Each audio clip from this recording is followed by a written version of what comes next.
He was 10 and broke his leg skiing. "Don't touch me!" I didn't mean to yell. Heads turned in the coffee shop. There was no way to explain what had just happened. I hadn't even told them about the empath thing because too many people didn't believe it was real. They thought I was crazy. This, whatever this was crazy. Where did it come from? How was it happening? Could I stop it? I was afraid to touch anything. I'd always been a touchy-feely person. Now I was terrified to touch anyone. I somehow made it home that day. I went straight to bed. Clothing was fine. Furniture was fine. Just people and books, I suppose. And walls, I discovered. I studied myself against the wall and got another flash, I guess you could call it. But this one wasn't visual, it was auditory. If these walls had ears, indeed. I heard snatches of my own conversations played back to me, conversations of tenants past, amorous lovers. I quickly removed my hand. What was this? Who could I tell? Did I need a neurologist, a psychologist, or an exorcist? It was 7 p.m. I'd been sleeping fitfully for 3 hours. After sitting on my bed for what felt like another hour, I finally got up, showered, avoided touching the walls, got dressed, and drove to my mother's house. I don't know why I thought of her, but I did. "Allie, you look flushed. Are you hungry?" My mother came wheeling in from the other room. I tried to enter the kitchen door quietly, but she'd heard me. She'd always heard me, even when I wasn't betrayed by our German shepherd Zeke. "I'm okay, thanks, Mama." I bent down to give her a hug, then plopped myself in one of her dining room chairs, gingerly touching the table. My head was swimming from the images I'd seen of her in that brief hug. "You don't look okay. What's up? Finals got you down? Boy troubles?" I had no idea where to start, but I'd come here for a reason and I had to tell someone. "Did you used to hunt before you hated guns?" I just dove into one of the memories I'd seen. It was unmistakably my mother with a rifle, and she was good. "How did you know that?" she gasped, clutching her wheelchair for support, as if I'd physically pushed her. "I don't know how to say this, or why it's happening, or what's happening, but you know I'm an empath, right?" My mother narrowed her eyes in suspicion at me. "Yeah, me too. But you couldn't have known that. I wasn't even thinking about it. Haven't for years. Gave it up long before you were born." "I know. It got stronger, or weirder. Today, I was in the coffee shop with Sam and Charlie." I told her what happened. I gave details of the mountain Sam broke his leg on, the roaches in the bathroom of Charlie's father. I told her how they came in flashes of knowledge and left me dizzy. Mama didn't interrupt or question me. She did gasp at Charlie's dad doing coke. He'd been the mayor and was an upstanding citizen as far as she knew. She'd never actually met him, but I had, and was as surprised at the image as the fact that I saw it. I told Mama about the walls. Thankfully, she didn't write me off as being crazy, although I felt like it. She didn't question the validity of my words, maybe because I started off with her hunting. For whatever reason, my down-to-earth, realistic, skeptical mother, who deliberately raised me without religion of any kind, didn't question me, and I was grateful. "Allison, this is so much to take in. I don't know if you need a neurologist, psychologist, or exorcist." I smiled. I was my mother's daughter. She went to pat me on the arm to comfort me, and I was visually assaulted again. Dad proposing to her several times before she said yes. Her own dad, clearly disapproving of her and her entire life until I was born. I moved my arm from her quickly. I didn't mean to cry, but I'd started to. "I had no idea Grandpa didn't like you until you gave him a grandchild." Mama clutched at her chest. "So it wasn't a fluke then. I'm afraid to touch you. I don't have any secrets anymore."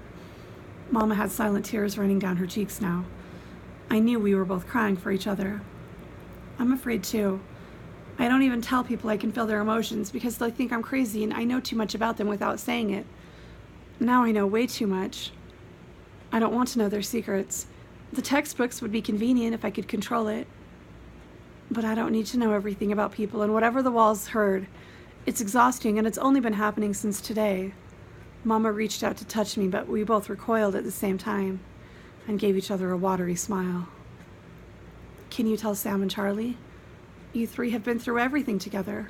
Sam's cousin/best friend dying, Charlie failing out of college and having to finish online, you getting sober, me getting diagnosed with multiple sclerosis. Surely you can tell them." I rolled my eyes at her. I haven't even told them about the empath thing. Sam would make it religious or spiritual, and Charlie would scoff, and I can't even believe that you believe me about whatever this is. I'll call it absorption. Mama smiled humorlessly. Nothing has exactly been normal for me since I just stopped walking. I keep waiting to wake up, honestly, and when I do, I'll be able to walk again and work again, even though I'm getting close to retirement age anyway. And of course, Dad would still be alive. I haven't woken up from that nightmare yet. I looked at my mother in a new light. This was the first time she'd admitted anything like that. Sure, she said she missed him and wanted him back, but she'd never said she thought it wasn't reality. I knew she knew it was, but grief isn't a linear process, and she seemed to have honestly come to the acceptance part. I hadn't. I'd get there for a year or so, then I'd have a life event he was supposed to be there for, and I'd be angry again. Or I'd pretend it wasn't real, and then I'd wake up. I stopped trying to tell Mama this years ago. But you do believe me, right? We looked into each other's glistening eyes and held it for a moment. I know she wanted to pat my hand, but thankfully she refrained. I do? How else could you know about hunting and my father? Why did you give up hunting and go so anti-gun? Mama smiled and wheeled over to the fridge and began preparing dinner. She was still quite capable. She only asked us to do the stuff that needed standing for more than a minute, like vacuuming or dusting up high. I started hunting to get closer to my dad, make him like me. Grandpa hunted? I interrupted, surprised. Oh yes, he was good too. She started grilling cheese sandwiches. She always managed to turn them at the perfect time. The only problem was, I was better. Mama turned and smiled at me. So he gave it up. My mother told me not to worry about it, that was just his way. So when he started hating guns, I started hating guns. Turns out all I needed to do to get him to like me was have a child. Mom flipped over the sandwich and smiled at me again. Correction, you needed me. What's not to love about me? I smiled and got up to get the chips, juice, and tomato soup. Zeke whined from outside. How long has he been out there? My mother looked at me guiltily. A few hours. I meant to let him in. I just didn't have the energy. I understand. I didn't. Mama never seemed to have any energy since she got sick. She was older when I was born, but she was fit. She would give me horsey rides and underdogs. Now she couldn't get out of bed to let the dog in? I hesitated before scratching him behind the ears. I was relieved to discover he was safe. There was a living being that was safe. The doorbell unexpectedly rang. Since I was already near the door, I answered. Allie, hi. Before I could react, a well-kept woman grabbed me in a one-armed hug, the other arm balancing a casserole. She just released a toddler from that arm. A swarm of images came flashing through my head. I didn't want to be rude, so I hugged her back, drawing out the montage. A man chased her with a knife.